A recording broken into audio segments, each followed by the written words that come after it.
How now, spirit, whither wander you? Over hill, over dale, thorough push, thorough briar, over park, over pale. I do wander everywhere, swifter than the moon sphere, and I serve the fairy queen to do her orbs upon the green. The king does keep his party here tonight, but take heed the queen come not within his sight. For Oberon is filled with wrath because the queen has stolen a child he loves. A lovely boy taken from an Indian king, and jealous Oberon would have the child to run with him and chase the forest wild. But the queen does withhold the loved boy, crowns him with flowers and makes him all her joy. And now the king and queen do quarrel so, and we live in fear to see their anger grow. Either I mistake your shape in making quite, or else you are that shrewd and knavish sprite called Robin Goodfellow. Are you not he that frights the maidens of the villagery? Those that hobgoblin call you, and sweet Puck. You do their work, and they shall have good luck. Are you not he? Thou speakest aright. I am that merry wanderer of the night. I jest to Oberon and make him smile. But make way, fairies, here comes Oberon. And here my mistress. Would that we were gone.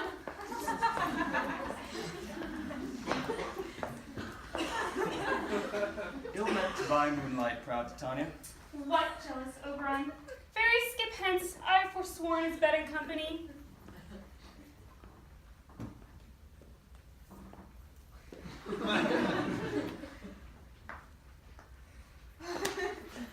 Tarry, rash wanton, am I not thy lord? Then I must be thy lady. But I know when thou hast stolen away from fairyland. Have you come to see your sweetheart, Hippolyta, wedded to Theseus, so that you may give their bed joy and prosperity? How canst thou, thus for shame, Titania, glance at my credit with Hippolyta, knowing I thy love to Theseus? When Theseus marries Hippolyta, it is you who will feel great hurt. Why must we always be fighting? The answer to our quarrel lies in you. Why should Titania cross her Oberon? I do but beg a little changeling boy to be my page. Set your heart at rest. The fairyland buys not the child of me. Her mother was a fortress in my order, and for her sake do I rear up her boy, and for her sake I will not part with him. How long within this wound intend you stay? Perchance till after Theseus' wedding day. If you will patiently dance in our round and see our moonlit revels, go with us. If not, shun me. I will spare your haunts. Give me that boy, and I will go with thee. Not in thy fairy kingdom. I must away. We will fight downright if I longer stay.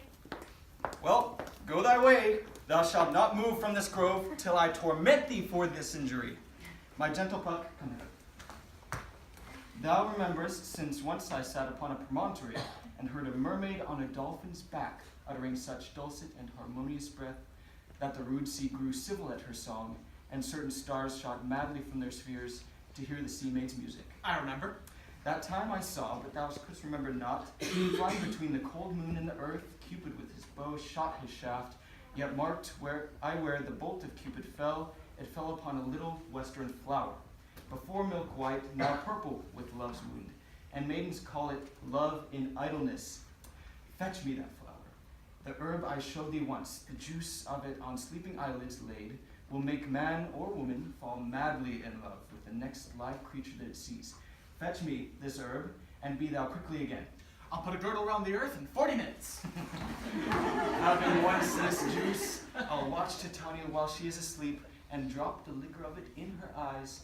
The next thing, when she upon waking looks, be it lion, bear, or wolf, or bull, or on meddling monkey, or on busy ape, she shall pursue it with the soul of love, and before I release her from that potion's power, I'll make her render the boy to me.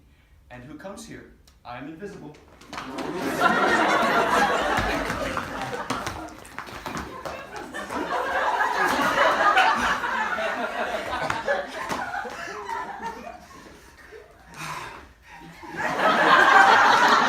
I love thee not, therefore pursue me not.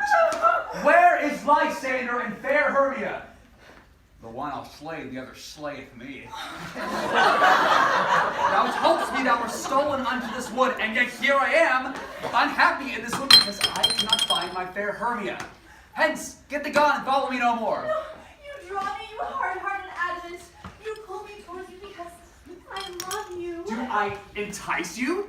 Do I speak you fair? Or do I not in plainest truth tell you that I do not, nor cannot, love you? Oh, and even for that do I love you the more. I am your spaniel. Did not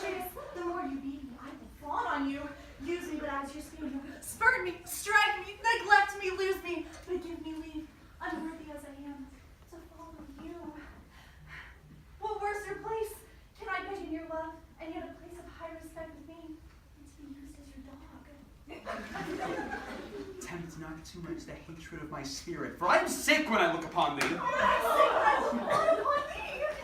And do you cast too much doubt on your modesty? To leave the city, commit yourself into the hands of one that loves you not? To trust the opportunity of night and the ill counsel of a desert place will bring shame upon your name. Oh, your virtue is my privilege. For that it is not night when I do see your face. Therefore, I think I am not in the night. Nor doth this wood lack worlds of company, for you and my respect are all my world. Then how can it be said I am alone when all the world is here to look on me? I'll run from thee and hide me in the marsh and leave thee to the mercy of wild beasts. Oh, the wildest hath not a heart like thee. Run where you will, I will follow you. I will not stay thy questions. Let me go! Or if thou follow me, do not believe that I will do thee mischief in the woods. I, in the temple, in the town, in the field, you do mischief. Fine, Demetrius.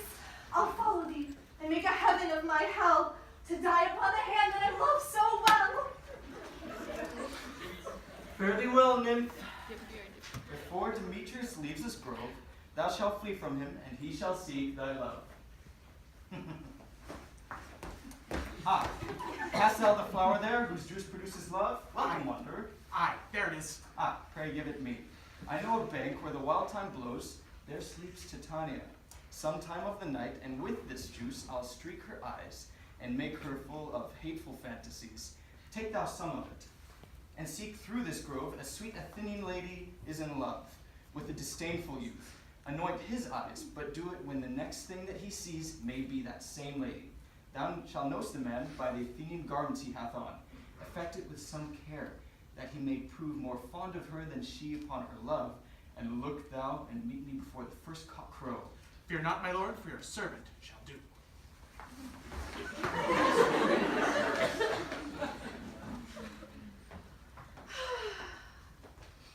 Oh, clamorous owl, that nightly hoots and wonders at our queen spirits. Keep yourself away, that I may rest.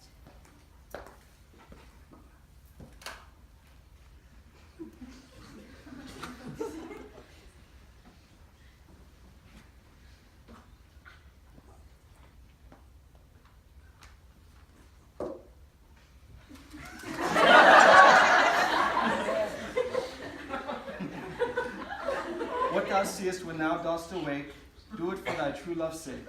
Love and languish for his sake. Be it lynx or cat or bear, leopard or boar with bristled hair, in thy eye that shall appear when thou wakest, it is thy dear. When wakes some vile thing is near. Fair love, you faint with wandering in the wood, and to speak truth, I forgot our way. Well, rest us, Hermia, if you think it good, and tarry for the comfort of the day. Be it so, good Lysander, find you out of bed. For upon this bank I will rest my head. One turf shall serve for pillow for us both. One heart, one bed, two bosoms are troth. Nay, good Lysander. For my sake, my dear, lie further off. Oh, take the sweet sense of my innocence. Love takes the meaning in love's conference. I mean that my heart unto yours is knit, so that we can make but one heart of it.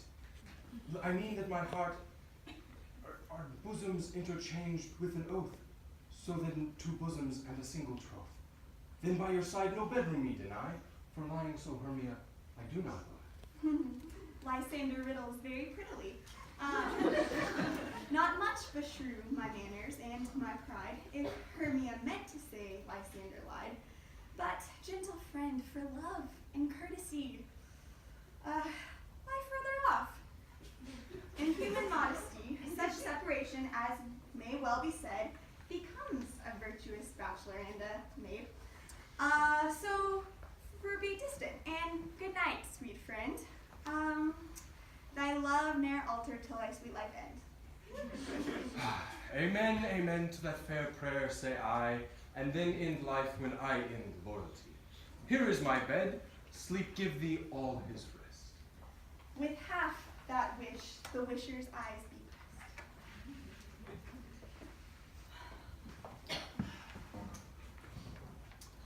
Through the forest I have gone, but Athenian found I none, upon whose eyes I might approve the use of this flower's full force in stirring love.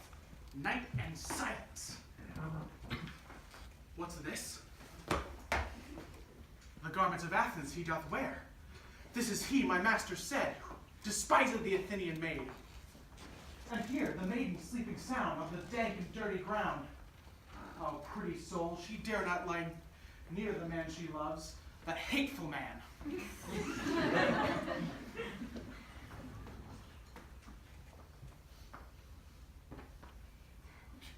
On these eyes I do bestow the full power this charm doth owe.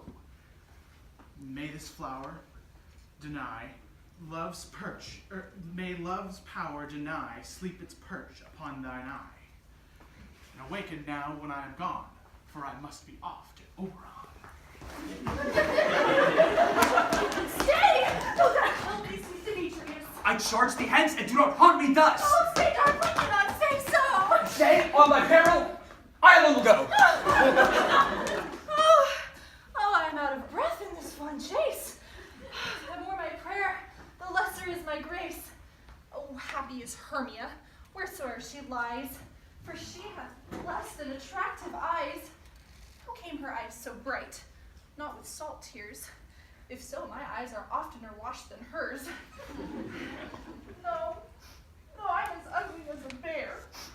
For beasts that meet me run away with fear. Therefore no marvel though Demetrius do, as a monster, fly from my presence. What wicked and dissembling glass of mine made me compare with Hermia's fair eyes? Oh, but who is here? Lysander? On the ground? Dead? No, asleep. I see no blood, no wound. Lysander, good sir, if you're awake. Lysander. And will I through fire run for thy sake?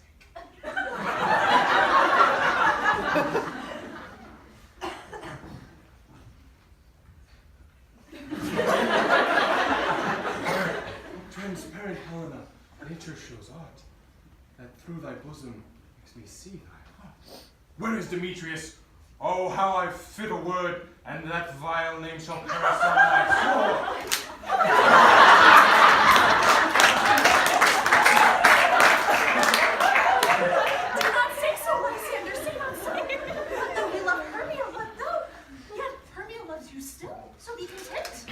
Content with Hermia? No, I do repent the tedious minutes with her that I have spent. Not Hermia, but Helen I love, who will not change a raven for a dove. The will of man is by his reason swayed, and reason says that thou art the worthier maid. Things are not growing ripe until their season, so I, being young till now, ripe not to reason. And touching now the point of human skill, reason becomes the marshal to my will, and leads me to your eyes, which I overlook, love's stories written in love's richest book. Wherefore was I to this keen mockery born? When at your hands did I deserve this scorn? Is it not enough? Is it not enough, young man, that I never did, no, nor never can, deserve a sweet look from Demetrius's eye? But you must flout my insufficiency? Good troth, you do me wrong. Good sooth, you do, in such disdainful manner, me to woo. But fare you well, perforce, I must confess, I thought you a lord of more true gentleness. Oh, that a lady, of one man refused, should be by another so abused.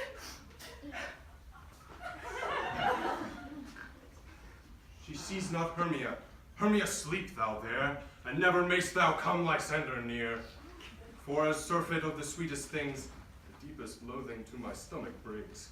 And all my powers address your love and might, address my love and might, to honor Helen and be her knight.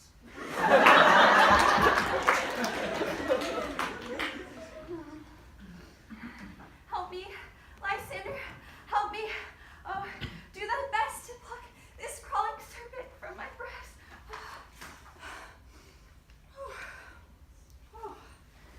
Ay me, for pity, what a dream was here. Oh, Lysander,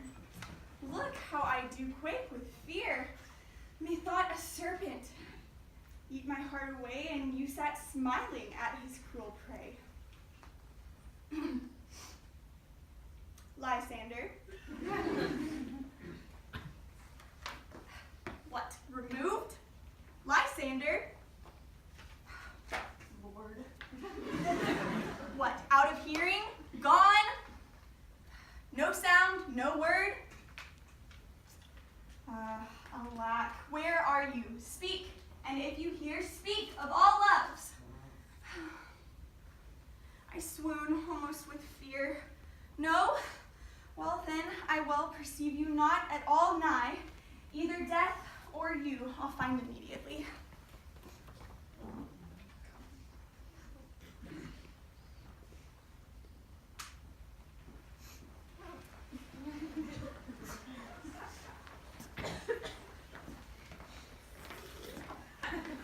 We all met.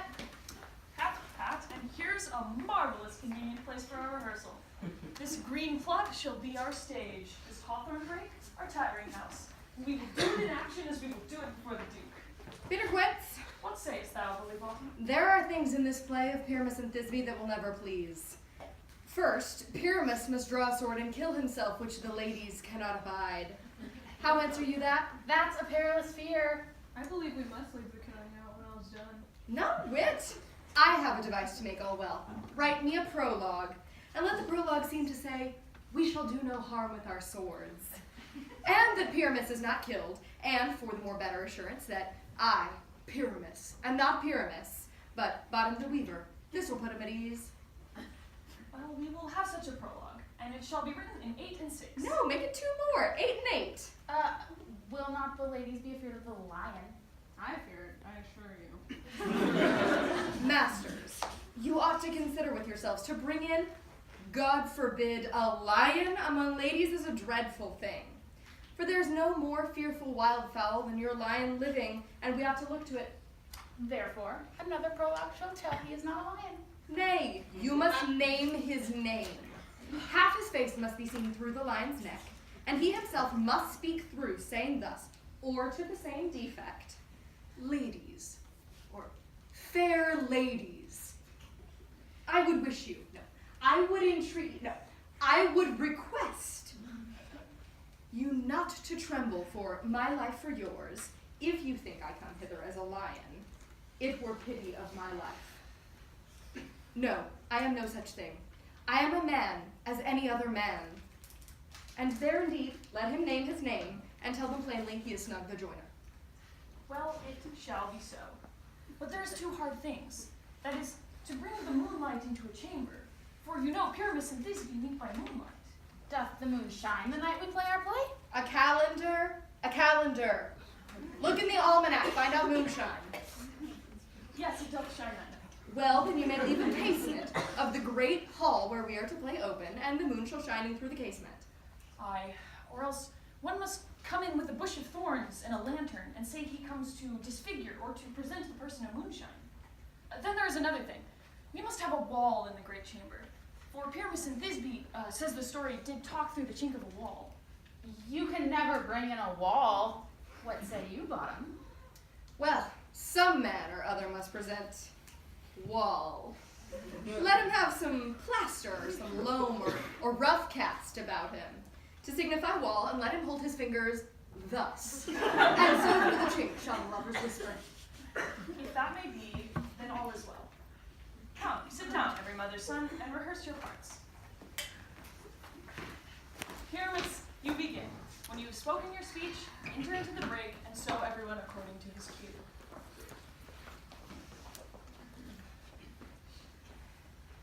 What hempen homespuns have we swaggering here, so near the cradle of the fairy queen?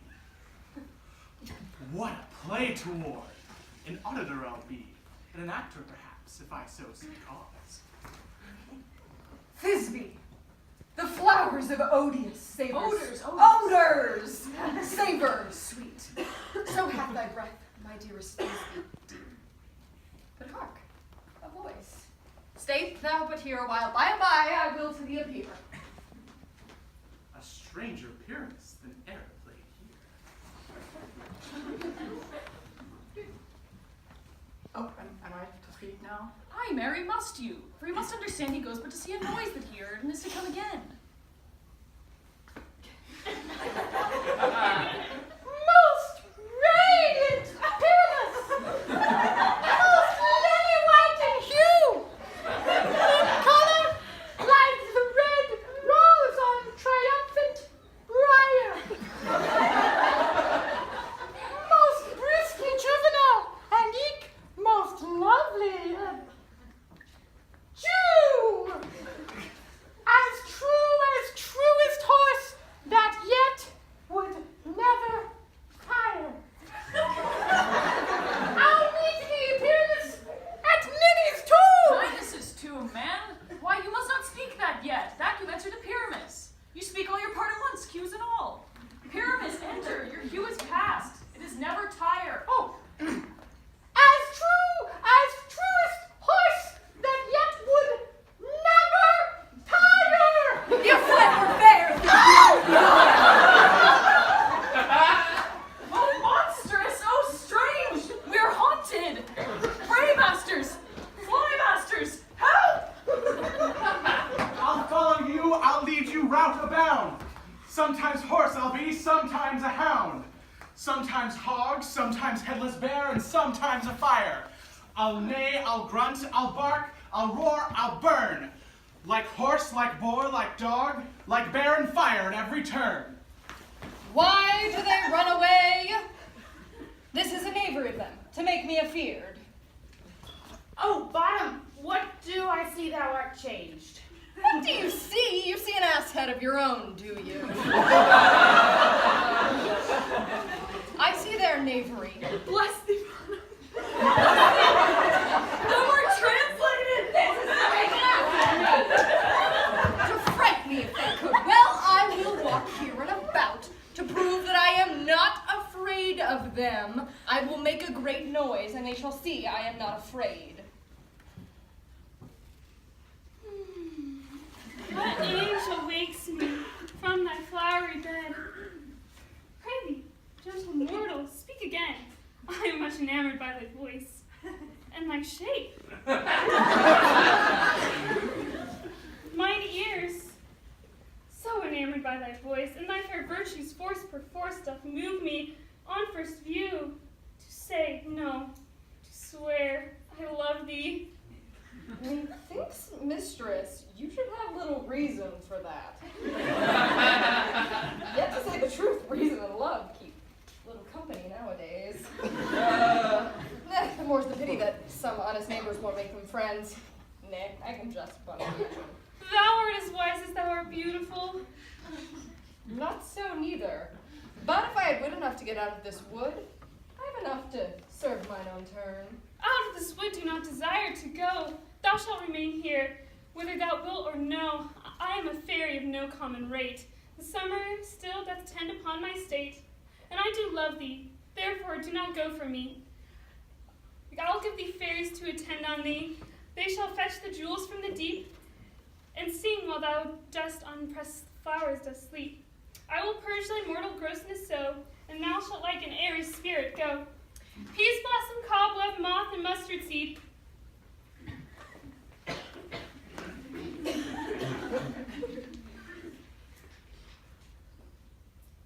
Be kind and courteous to this gentleman, hop in his gambol, and walk in his eyes. Feed him with apricots and dewberries, with purple grapes, green figs, and mulberries, and pluck wings from painted butterflies to fan the moonbeams from his sleeping eyes. Nod to him, elves, and do him courtesies.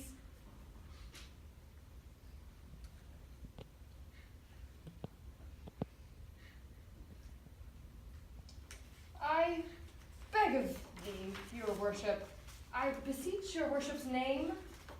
Cobweb. I shall desire of you more acquaintance, good Master Cobweb. If I cut my finger, I shall make bold with you. Your name, honest gentleman? Peas blossom. I pray commend me to Mr. Squash, your mother, and to Master Peascod, your father. Your name, I beg you, sir? Mustard seed. I desire your more acquaintance, good Master Mustard Seed. Come wait upon him, lead him to my bower. The moon, methinks, looks with watery eye, and when she weeps every little flower, lamenting some enforced chastity. Tie up my love's tongue, and and bring him silently.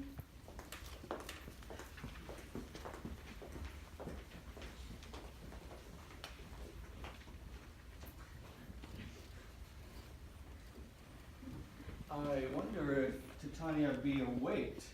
Then what it was that next came to her eye, which she must dote on in extremity.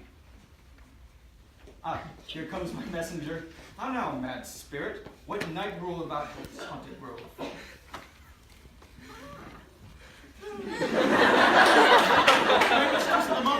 With the monster is in love, near to her close and consecrated bower, while she was in her dull and sleeping hour.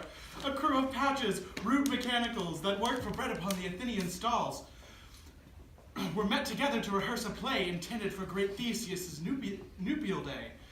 The shallowest thick skin of the barren sort, who Pyramus presented in their sport, forsook his scene, entered a break, when I did him this advantage take, and Assus know I fixed upon his head, anon his Thisbe must be answered, and forth on it comes, when they him spy, and so at his side away his fellows fly. That is pretty good. At our stamp here o'er and o'er one falls, he murder cries help from Athens calls. Their sense thus weak, lost with their fears, thus strong, made senseless things began to do them wrong. For briars and thorns in their apparel snatch, some sleeves, some hats, from yielders all things catch. I led them on in distant sphere, and left sweet Pyramus translated there. When in that moment, so it came to pass, Titania waked and straightway loved an ass. This falls out better than I could devise. But hast thou yet latched the Athenian's eyes with the love juice, as I bid thee do? I took him sleeping, that is finished too, and the Athenian woman by his side, that when he waked, of force she must be I. Stand close, this is the same Athenian. This be the woman, but this be not the man. Oh, why rebuke him that loves you so? Lay breath so bitter on your bitter foe. Now I but tried, but I should use thee worse, for I fear thou hast given me cause to curse. If thou hast slain Lysander in his sleep, being o'er shoes in blood, plunge in the deep and kill me too. It cannot be, but thou hast murdered him. So should a murderer look so grim. So should the murdered look, and so should I, pierced to the heart with your stern cruelty.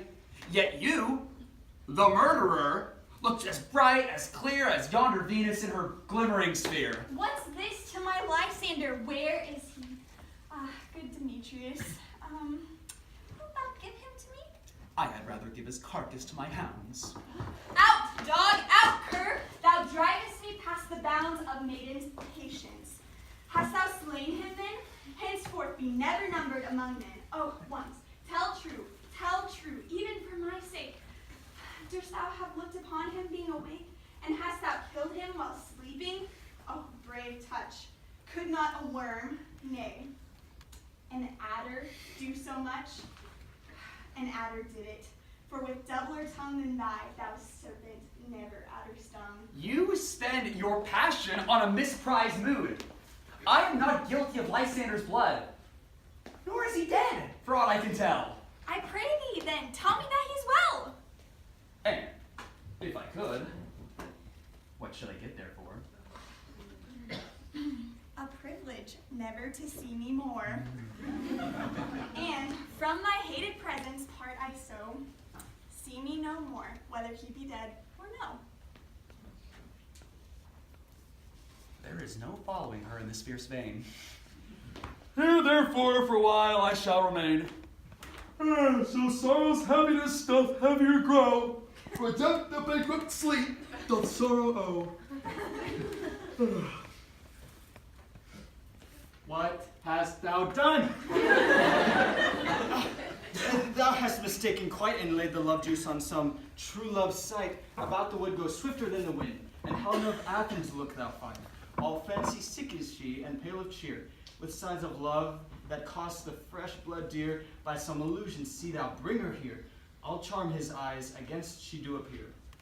I go, quicker than an arrow from the Tartar's bow. Flower of this purple dye, hit with Cupid's archery. sink in the apple of his eye, when his love he doth espy. Shine as gloriously as the Venus of the sky, and when thou wakes, if she be by, beg of her for remedy. Captain of our fair band, Helena is here at hand. By some youth she mistook me, pleading for a lover's fee. Shall we their fond pageant see? Lord, what fool these mortals be! Stand aside. The noise they make will cause Demetrius to awake. Then will two at once woo one?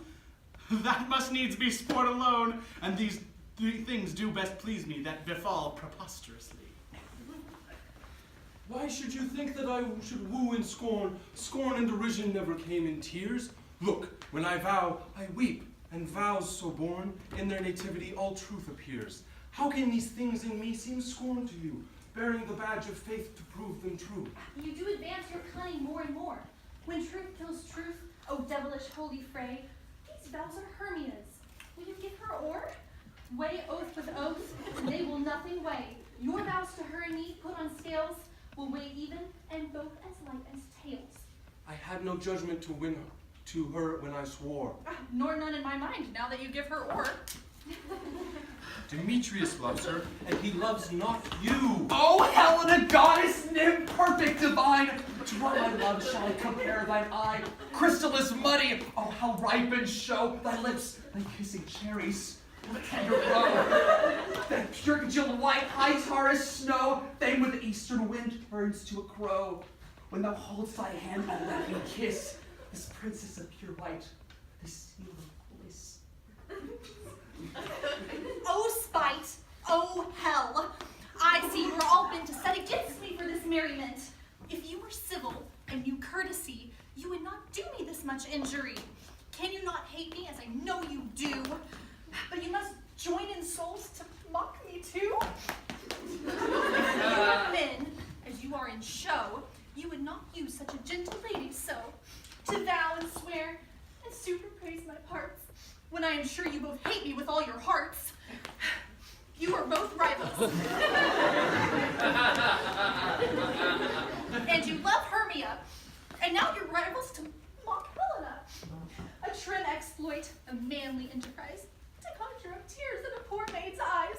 With your derision, none of noble sort would so offend a virgin and extort a poor soul's patience, all to make your sport. You are unkind, Demetrius. Be not so, for you love Hermia. This you know, I know. And here with all goodwill, with all my heart, in Hermia's love, I yield you up my part. And yours of Helena to me bequeath, whom I do love, and will to my death. Never did mockers waste more idle breath. Lysander, keep thy Hermia. I will none. If e'er I loved her, all that love is gone. My heart to her is but a guest-wise sojourn. And now to Helen, it is home returned. Helen. There's her name. Helen, it is not so. Disparage not the faith dost thou know, lest the peril thou abide it dear. Look, where thy love comes, yonder it is dear. Dark night, from the eye his function takes, the ear more quick of apprehension makes, wherein doth impair the seeing sense, it pays the hearing double recompense. Thou art not by mine eye found, Lysander, found my ear, I think it brought me to thy sound. But why unkindly did thou leave me so? Why should he stay, whom love doth press to go?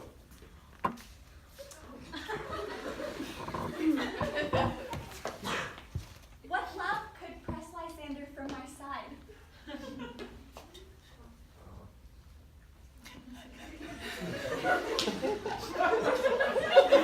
Lysander's love that would not let him bide. Fair Helena, who more gilds the night than all you fiery orbs and eyes of light. Why seekest thou me? Could not this make thee know? The hate I bear thee made me leave thee so. You speak not as you think. It cannot be. Lo, she is one of this confederacy. Now I perceive that they can join all three to fashion this false sport in spite of me. Oh, injurious Hermia, you ungrateful maid! To bait me with this foul derision is all the counsel that we two have shared, the sisters' vows, the hours we have spent, and will you rip our ancient love asunder to join in men? Poor friend, it is not friendly, 'tis not maidenly. Our sex as well as I may chide you for it, though I alone do feel the injury. I am amazed at your passionate words, but I scorn you not. It seems that you scorn me. Have you not set Lysander as in scorn to follow me and praise my eyes and face, and then made your other love Demetrius, who even but now did spur me with his foot, to call me goddess, nymph, divine, fair, precious celestial? Wherefore he speaks to the girl he hates, and wherefore doth Lysander deny your love, so rich within his soul, and tender me forsooth affection, but by your setting on, and by your consent. I understand not what you mean by this. If you have any pity, grace, or manners, you would not make such an argument. But fare thee well, 'tis partly my own fault, which death or absence shall soon remedy. Stay, stay, gentle Helena. Hear my excuse. Oh, my love, my life, my soul, fair Helena. Oh, excellent. Sweet, do not scorn her so. If she cannot entreat, I can compel. Thou canst compel no more than she entreat. Thy threats have no more strength than her weak prayers. Helen, I do love thee, by my life I do. I swear by that which I will lose for thee, to prove him false that says I love thee not. I say I love thee more than he can do. If thou say so, withdraw and prove it too. Oh, quick!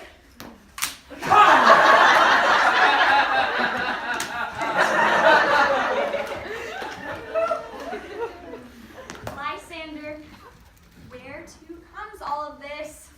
Away, you Ethiop! No, he'll but seek to break loose. Take as you would follow, but yet not come.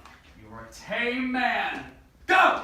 Hang off, thou cat, thou vile thing, let loose, or I will shake you loose like a serpent. Why art thou grown so rude? What change is this, sweet love? Thy love, out, tawny tawdrer, out! Out, loathed medicine, hated potion, hence! Do you not jest?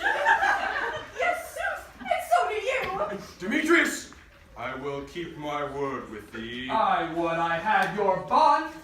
Before I perceive a weak bond holds you, I'll not trust your word. What should hurt her?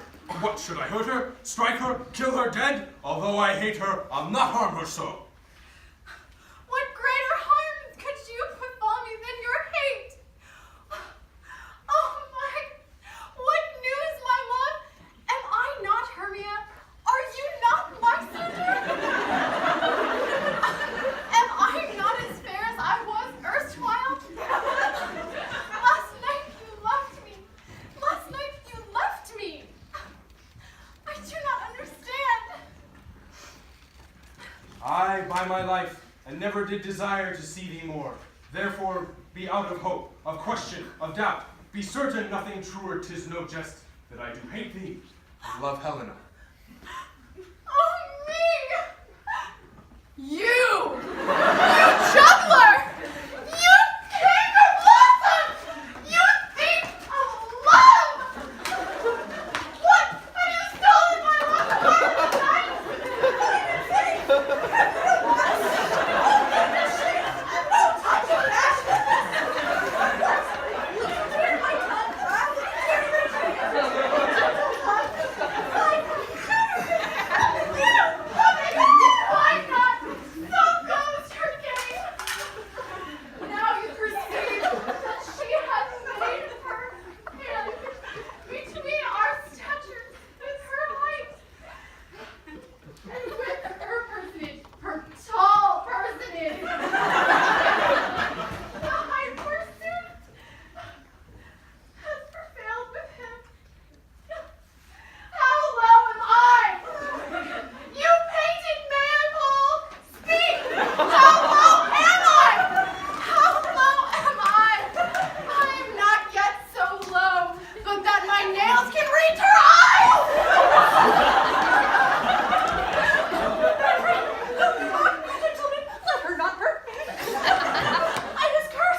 she is something lower than myself that I can match her.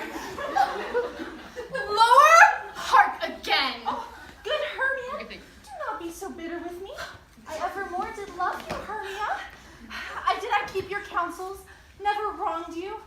Save that in love unto Demetrius I told him of your stealth unto this wood.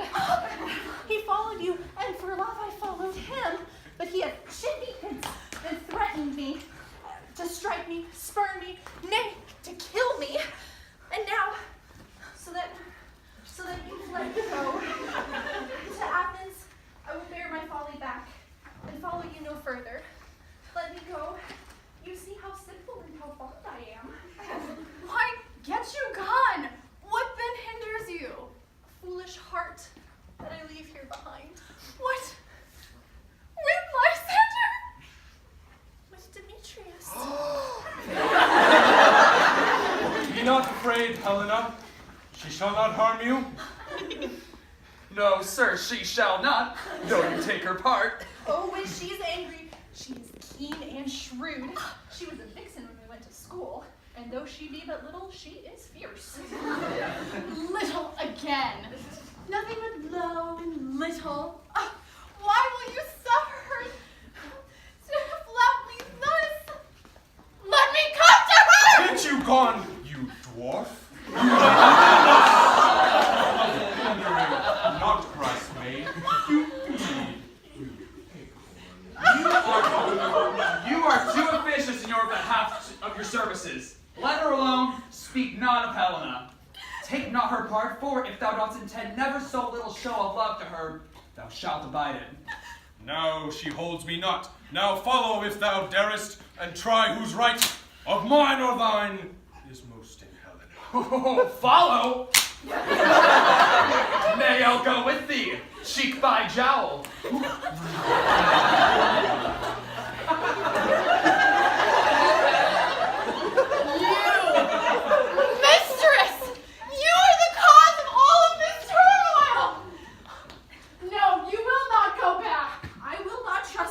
I no longer will stay in your company. Your hands than mine are quicker in a fray, but my legs are longer to get away.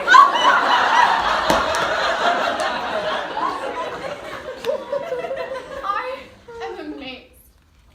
I know not what to say.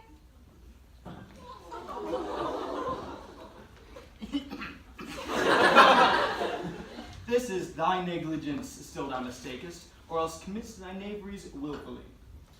Believe me, King of Shadows, I mistook. Did you not tell me I should know the man by Athenian garment he had on?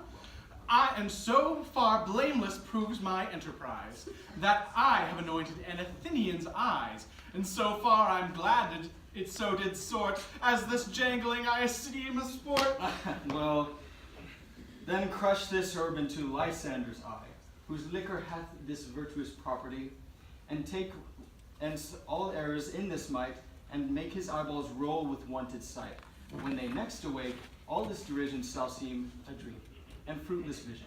And then back to Athens shall the lovers wed, with league whose date death shall never end. While I in this affair do the employ, I'll to my queen and beg her Indian boy. Then I will charm her eye and release her from the monster's view, and all things shall be at peace.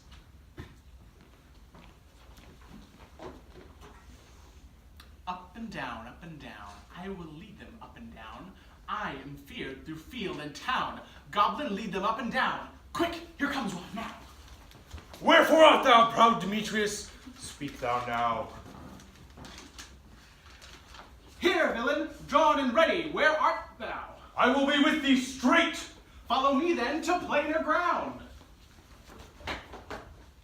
Lysander! Speak again! Thou runaway! Thou coward! Art thou fled? Speak! In some bush? Where dost thou hide thy head? Thou coward, thou art bragging to the stars, telling the bushes what thou lookest for wars, and wilt not come. Come, recreant, come thou, child. I'll whip thee with a rod, and he is defiled, that draws a sword on thee. Yea? Are out there? Follow my voice, we'll try no manhood here.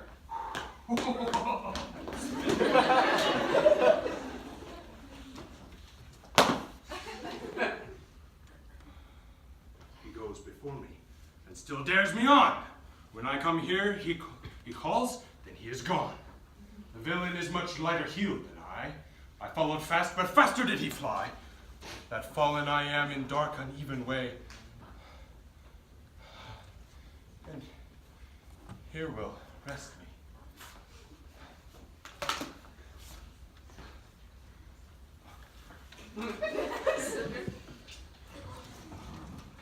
Ho, ho, ho, coward, why comest thou not? Abide me, if thou darest, for well I know, thou runst before me, shifting every place, and darest not stand nor look me in the face. Where art thou now?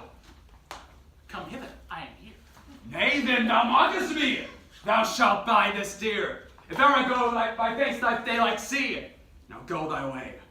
Faintness contrasteth thee. To measure out my length on this cold bed. By day's approach, look to be visited. Oh, weary night. Oh, long and tedious night. Abate thy hour. Shine comforts from the east, that I may make it back to Athens by daylight. From these that my poor company detest, and sleep that sometimes shuts the sorrow's eye, steal me away from my own company.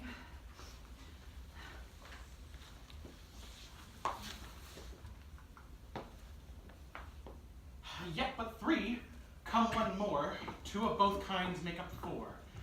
Here she comes, cursed and sad, Cupid is a knavish lad, thus to make the poor fools mad. Never so weary, never so woe, bedabbled with the dew and torn with briars. I can no further crawl, no further go. My legs can keep me no pace with my desires. Here will I rest me till the break of day. Heavens, shield Lysander if it comes to a flay.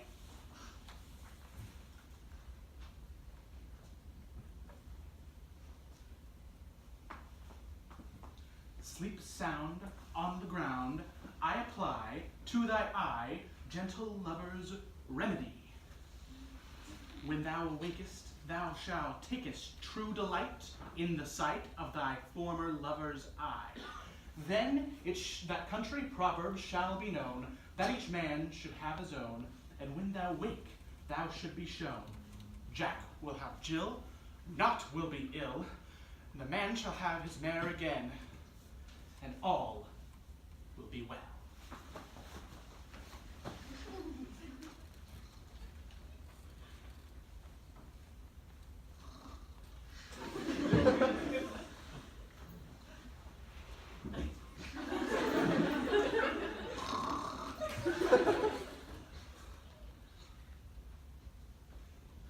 Thanks for hanging in there. We're going to have a brief 7-minute